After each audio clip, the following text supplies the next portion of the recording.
What's up, everybody? Disco Demonic Hydrophonic. Today, I was watching this video, man, and they had some cards up. So I decided I was gonna make my own flashcards, psychic development cards. That's one of the things I've been working on lately: psychic development, working with a third eye, just getting to where I can see spirits consistently. So I'm definitely gonna. This is one of the things that I decided to do just tonight, just a little while ago. So basically, what I got here is it's 9 by 12. Watercolor paper, and this is 140 pounds. I'd probably suggest maybe something a little thicker. This is all I have, so maybe something a little heavier. This is 140, and whenever you're going to cut it into one down the middle this way, and then 3 lines, as you can see, 1, 2, 3 that way. And I use this right here. So for this backing, because when I was in design school, this is how we did stuff to get it more exact. You can use scissors if you want to. But I use this back right here, and I take an X-Acto knife and actually cut into it. So I'm just going to show you real quick how I do that. And basically what you do is you kind of just, okay, let's say pull an inch off from here. Anyway, so let's start off at an inch. Instead of the very edge, pull up an inch. That way you can see the line better. And let's say you do, let's do 1.5 inches. That's what I did with these.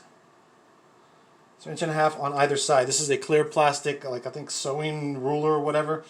And then you go to 0, and you make a little V. You go down here, and you would do the same thing. 1.5 on each side. Make a little V. Now the reason I say to make a little V instead of just like one of the little mark like that, show you what I'm talking about.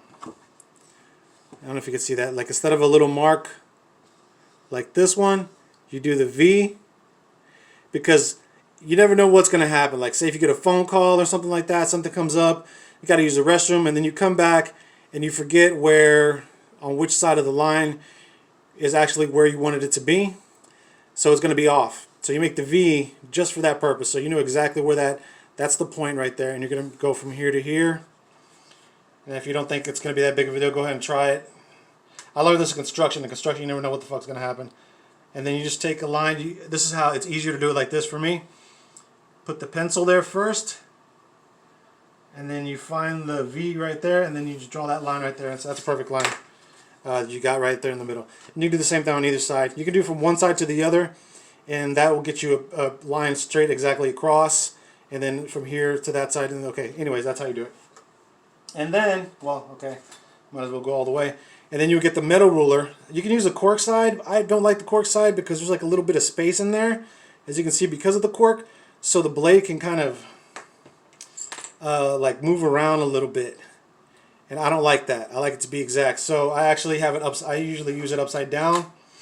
Kind of just set it where it needs to go. Put some pressure on it. Hold it down, and then start I do my first score kind of lightly. In the second score, I do it a little bit heavier. You can do 2 to 3 scores. It'll give you a pretty clean cut. And you would do it on this surface right here. This is like a sewing surface or whatever. It has grids on there too if you want to utilize that. Ask those things. Up to you. So that's what I do. And so that's what I did. And so here I just actually drew. I'm going to get a marker. I'm using a Copic marker. This is my second video, and I used a Sharpie, and it drew right through them. It bled right through. So that was kind of a pain in the ass after all that work for that to happen. So I recommend a lighter or a lighter marker or a heavier card stock, whatever you're going to use. And then here I have a square already kind of drawn out. And these don't really have to be exact. I mean, they don't have to be exact at all, in my opinion. And you're going to hold this up and, just kind of, I would hold it at an angle like that so you can't see through it as well, whatever. Anyways, that's your square. And then you can do whatever shapes you want to. There's your triangle. And if you want to do a circle here, I would use, this is a technique I learned. I don't actually remember where I learned this, but you just kind of put your finger, this finger acts as the fulcrum, you put it right here, find the spot, put it let me see, right in the middle, put it right here, and then you would just turn whatever it is you're drawing on the surface and just keep your fingers still as possible. As you can see, that kind of moved a little bit. Anyway, so that would be your circle, perfect circle.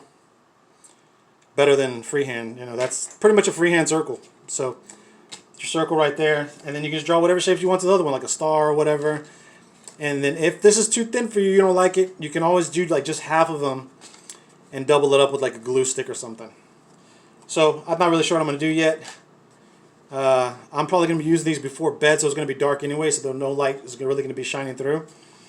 So that's how you do that. Thanks for watching. If you like this video, share it with your friends. If you hate it, share it with your enemies. Later.